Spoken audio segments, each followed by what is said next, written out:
Tengan un buen día. Somos el grupo 7. Los integrantes son Daisy Mamani Sarabia, Esteban Mamani Vascopeda y Ana López Betancur. El tema de hoy es la organización, concepto e importancia. La administración nos lleva a realizar una aproximación al conocimiento de los entes, organizaciones, dentro de los cuales se desenvuelven las actividades de los seres humanos. Las primeras organizaciones fueron las familias y pequeñas tribus nómadas que se establecieron en las vías permanentes y en las comunidades tribales. Más tarde se crearon el sistema feudal y las naciones. Esta evolución de las organizaciones se ha acelerado cada vez más. La palabra organización proviene del latín organum, que significa órgano. Entonces se lo traduce como elemento de un sistema y sistema en sí mismo. Son sistemas diseñados para lograr metas y objetivos por medio de las personas. Concepto de organización. Es un sistema de actividades coordinadas formada por dos o más personas. Es un conjunto de cargos, cuyas reglas y normas que sujeta a todos sus miembros y así valerse por medio que permite una empresa. La organización es el acto de disponer, coordinar los recursos disponibles, materiales, humanos y financieros. Funciona mediante normas, bases de datos que han sido dispuestas para estos propósitos. En este sentido se piensa la organización como la identificación y clasificación de las actividades requeridas, el agrupamiento de las actividades necesarias para lograr los objetivos, la asignación de cada agrupamiento a un administrador, las medidas para coordinar horizontalmente y verticalmente. Importancia. Está ligada a dos elementos básicos, que son el número de personas, la división del trabajo en distintas tareas. El número de personas. Son pocos numerosos que pueden pasar sin estructuración. Los grupos y equipos pequeños no plantean ningún problema de estructura, son fáciles de manejar. División del trabajo. Esta dispone en gran medida del sistema táctico, la dimensión, la complejidad de los procesos productivos o de servicios en las organizaciones. La naturaleza y el propósito de las estructuras de una organización. Es un proceso para la creación de la estructura de una organización cuyos propósitos centrales son dividir el trabajo por realizar en funciones y departamentos específicos, asignar las tareas y responsabilidades con tareas individuales, coordinar las diferentes funciones, agrupar las funciones en unidades, establecer relaciones entre individuos, determinar las líneas formales de autoridad, asignar y desplegar los recursos de la organización. Departamentalización y tipos. La organización son entes complejos que requieren un ordenamiento jerárquico que especifique la función que cada uno debe ejecutar. La departamentalización recae en la estructuración, definiendo las áreas, unidades, la autoridad y responsabilidad. Las formas de departamentalización más utilizadas y conocidas son departamentalización funcional. Es común en las empresas industriales. Consiste en agrupar las actividades analógicas según su función principal. Consiste en dividir el trabajo y establecer la especialización, de manera que cada hombre, desde el gerente hasta el más obrero. Como podemos ver en el primer gráfico, está conformada por la cabeza por el presidente, el que le sigue es el vicepresidente de mercadotecnia, que está conformada por 3, que es la publicidad, ventas e investigación de mercados. El otro es el vicepresidente de producción, que está conformada igualmente por 3, que es la ingeniería, fabricación, control de calidad. El otro es el vicepresidente de finanzas, que está conformada por 2, que es la contabilidad y crédito. Buenos días, licenciado. Buenos días, compañeros. Continuando con la exposición. por territorio o geográfica. Es especialmente atractiva para firmas de gran escala u otras cuyas actividades estén dispersadas física o geográficamente.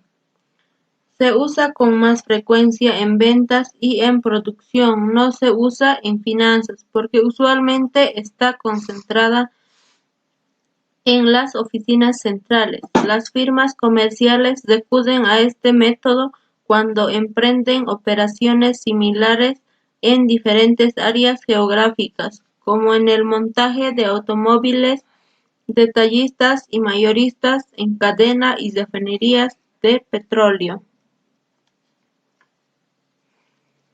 Por producto. Por lo general, las empresas que adoptan esta forma anteriormente estaban organizadas funcionalmente en esta modalidad. Todas las actividades necesarias para producir y vender un producto o servicio se encuentran generalmente bajo un administrador. Por producto permite a las personas identificarse con un producto en particular y desarrollar un gran espíritu de solidaridad. También facilita administrar a cada producto como un centro de utilidad distinto.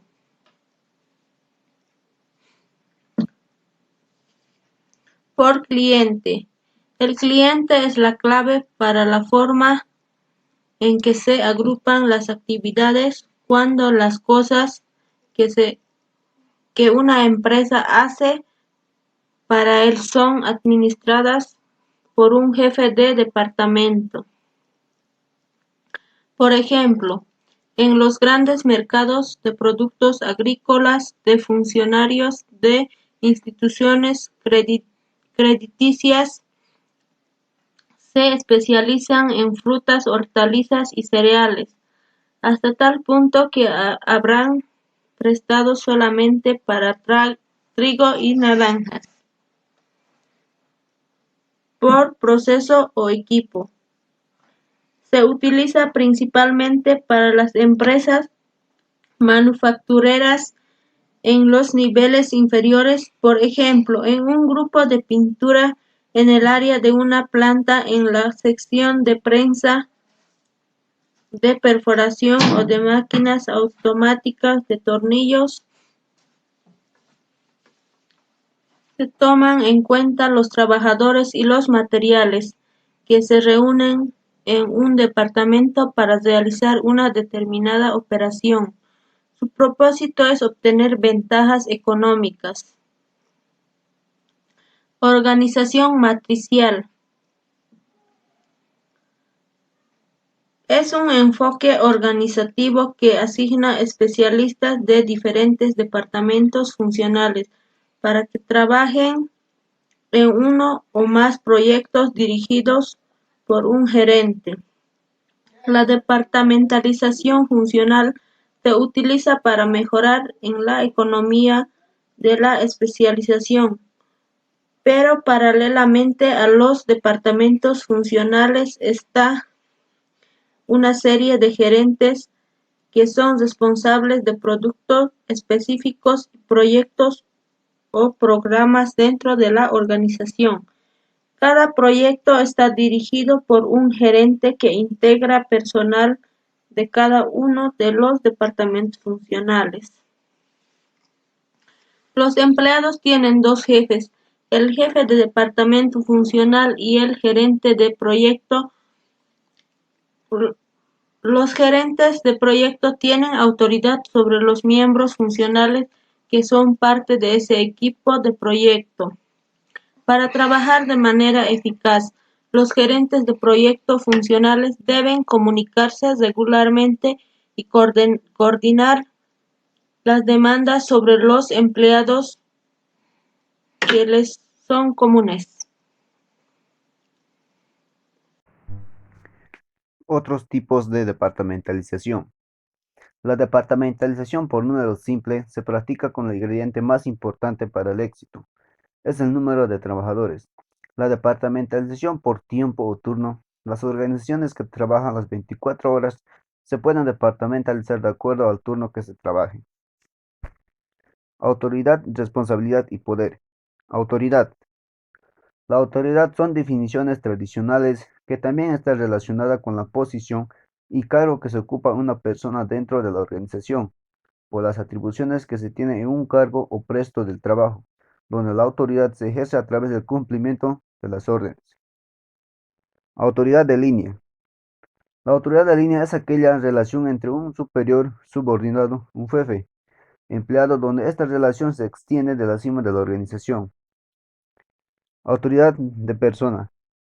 La autoridad de personal es la medida que existe entre la especialización o la división de funciones. Autoridad funcional. La autoridad funcional es un elemento importante dentro de la autoridad. Es la delegación de asignar a una persona para llevar autoridades específicos. Si no existe una delegación, una sola persona tendría que hacer todo para poder llevar adelante los objetivos. Es así que la delegación es un proceso que comprende los pasos. Asignación de deberes. Consiste en el que el responsable de la organización tiene que definir perfectamente los deberes que sean asignados de sus dependientes subalternos para el cumplimiento de los objetivos propuestos. Delegación de autoridad. Es el proceso mediante sin autoridad es imposible que se puedan llevar adelante los deberes asignados, por lo tanto no se puede cumplir los fines de la organización. Asignación de responsabilidad. Es la delegación de autoridad para llevar asignada la responsabilidad correspondiente a la autoridad, donde los derechos tienen que ser acompañados de obligaciones. Creación de confianza. Es el proceso necesario donde debemos aceptar que la persona a la que delegamos es digna de nuestra confianza, que logrará las metas propuestas para que pueda surgir un proceso de realización. Responsabilidad. Por lo último tenemos la responsabilidad. Es un proceso donde una persona toma decisiones de manera consciente y también debe de asumir las consecuencias de sus propias decisiones con la capacidad de responder a sus propios actos, donde también la responsabilidad no solo se trata de tomar decisiones, sino con el objetivo y el propósito de mejorar una decisión que se toma.